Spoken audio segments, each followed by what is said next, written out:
가까이 하기엔 너무 먼 당신. 안녕하세요.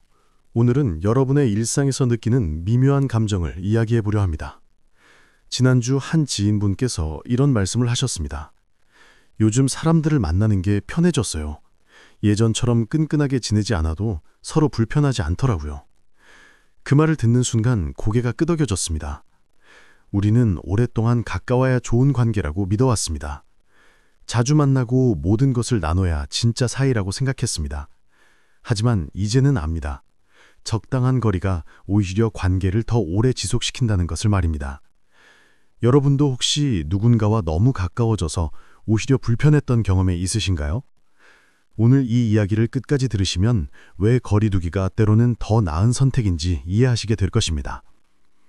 너무 가까우면 보이는 것들. 사람과 사람 사이에는 보이지 않는 경계선이 있습니다. 그 선을 넘으면 상대방의 모습이 너무 적나라하게 보입니다. 좋은 면만 보이던 사람의 단점들이 눈에 들어오기 시작합니다. 처음에는 괜찮다고 생각했던 것들이 점점 신경 쓰이기 시작합니다. 거리가 가까울수록 실망도 커집니다. 60대 초반의 한 여성분께서 들려주신 이야기입니다. 20년 넘게 알고 지내던 친구가 있었습니다. 한 달에 한두 번씩 만나 차 한잔 나누는 편안한 사이였습니다. 그런데 몇 해 전 친구가 이혼을 하면서 자주 연락이 왔습니다. 힘들어하는 친구를 위로해주고 싶었습니다. 거의 매일 전화통화를 했고 일주일에 서너 번씩 만났습니다. 친구의 모든 고민을 들어주었습니다.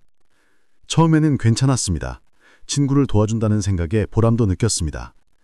하지만 시간이 지나면서 부담이 되기 시작했습니다. 친구는 자기 이야기만 했고 자신의 말은 들으려 하지 않았습니다. 약속 시간을 지키지 않는 것도 눈에 띄었습니다. 돈 문제에도 무신경했습니다. 예전에는 몰랐던 친구의 모습들이 하나씩 보이기 시작했습니다. 너무 가까워지면서 오히려 불편해진 것입니다. 그제야 깨달았습니다. 적당한 거리가 있었기에 편안한 관계를 유지할 수 있었다는 것을 말입니다. 모든 것을 나누려 하지 마십시오. 우리는 친한 사이일수록 모든 것을 공유해야 한다고 생각합니다. 비밀도 없고 숨기는 것도 없어야 진짜 친구라고 믿습니다. 하지만 그것은 착각입니다. 모든 것을 나누는 순간 관계는 미거워집니다. 상대방의 모든 것을 알게 되면 책임감도 함께 생깁니다. 그 무게를 감당하기 어려울 때가 많습니다. 50대 후반의 한 남성분께서 겪은 일입니다. 직장 동료와 10년 넘게 좋은 관계를 유지했습니다. 점심시간에 가끔 만나 식사하며 가벼운 대화를 나누는 사이였습니다. 그런데 어느 날 그 동료가 심각한 표정으로 개인적인 고민을 털어놓기 시작했습니다. 가정 문제부터 건강 문제까지 깊은 이야기들이었습니다. 들어주는 것까지는 좋았는데 문제는 그 다음이었습니다.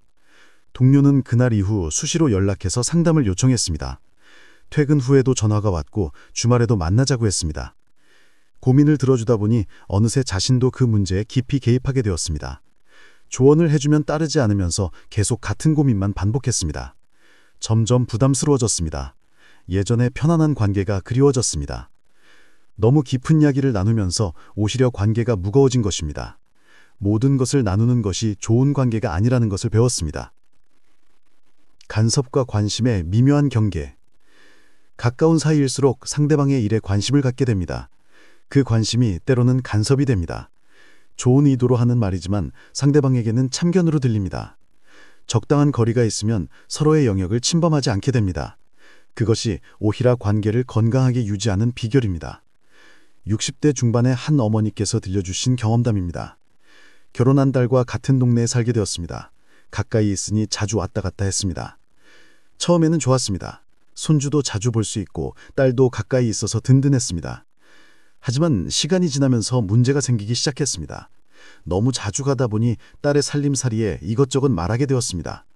아이 키우는 것도 이래라 저래라 하게 되었습니다. 좋은 의도였지만 딸은 부담스러워했습니다. 며느리 입장에서는 시어머니가 자주 오는 것도 불편했을 것입니다. 결국 딸이 조심스럽게 말했습니다. 너무 자주 오지 말라달라고. 그 말을 듣고 상처를 받았지만 곰곰이 생각해보니 이해가 되었습니다. 너무 가까이 있으면서 간섭하게 된 것입니다. 그 뒤로는 연락하고 방문하는 횟수를 줄였습니다. 오히려 그렇게 하니 딸과의 관계가 더 편해졌습니다. 적당히 떨어져 있는 것이 서로를 더 그리워하게 만든다는 것을 깨달았습니다. 적당한 거리는 서로를 더 그리워하게 만든다. 기대가 줄어들면 실망도 줄어듭니다. 관계가 가까워질수록 기대가 커집니다. 이 정도 사이면 이 정도는 해줘야 한다고 생각합니다. 상대방도 나와 같은 마음일 거라고 착각합니다. 하지만 사람은 다 다릅니다. 내 기준을 상대방에게 강요하면 실망만 쌓입니다. 거리를 두면 기대가 줄어들고 실망도 줄어듭니다. 50대 중반의 한 직장인 분께서 겪은 일입니다. 부서에 새로 들어온 후배와 가까워졌습니다. 일도 열심히 가르쳐주고 회식 자리도 자주 마련했습니다. 친한 아들처럼 아껴주었습니다. 후배도 잘 따랐습니다. 하지만 시간이 지나면서 후배의 태도가 달라졌습니다. 예전만큼 고맙다는 말을 하지 않았습니다. 당연하게 여기는 것 같았습니다. 더 섭섭한 것은 승진 기회가 왔을 때였습니다. 자신이 그렇게 도와줬는데 후배는 다른 선배에게 더 잘하는 것처럼 보였습니다. 배신감이 들었습니다. 하지만 곰곰이 생각해보니 자신의 기대가 너무 컸던 것입니다. 후배는 그저 자기 일을 열심히 했을 뿐인데 자신이 특별한 대우를 바랬던 것입니다. 그 뒤로는 마음의 거리를 두기로 했습니다. 도와줄 건 도와주되 그에 대한 보답을 기대하지 않기로 했습니다. 그렇게 하니 오히려 마음이 편해졌습니다. 기대가 없으니 실망도 없었습니다. 나만의 시간과 공간이 필요합니다. 아무리 좋은 사람이라도 계속 함께 있으면 지칩니다. 혼자만의 시간이 필요합니다. 나를 돌아보고 충전하는 시간이 있어야 다른 사람을 대할 여유가 생깁니다.